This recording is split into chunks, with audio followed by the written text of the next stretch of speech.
Right, so how to measure the voltage of the regular electrical outlet with a multimeter. So we're going to set this to volts.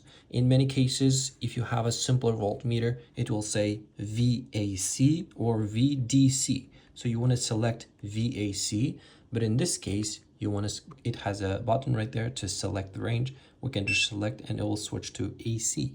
So, and then actually one of these pins will be mounted here. So if you're like working, but typically you don't want to use it with both of your hands and kind of like insert it. So in case this has some sort of a failure or cracks, you don't complete the circuit with your body and you don't get shocked, right? So I recommend plugging in one, okay, into one terminal, and then take another, and with same one of your hands, you're just gonna insert it and then sort of spread it, or just make sure that it's making a full contact. So that's why I'm just gonna, after inserting this, I'm just gonna spread these pins a little bit just so I know that it's making a solid contact, and I'll take a look at the reading, and it should read somewhere in the range of 118 to 125 volts.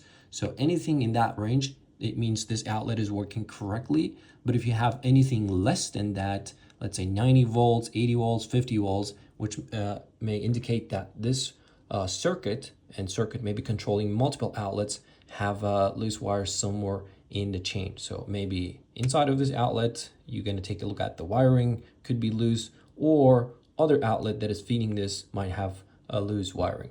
So that's a quick video of how to pretty much use multimeter to measure the voltage of the regular outlet like this.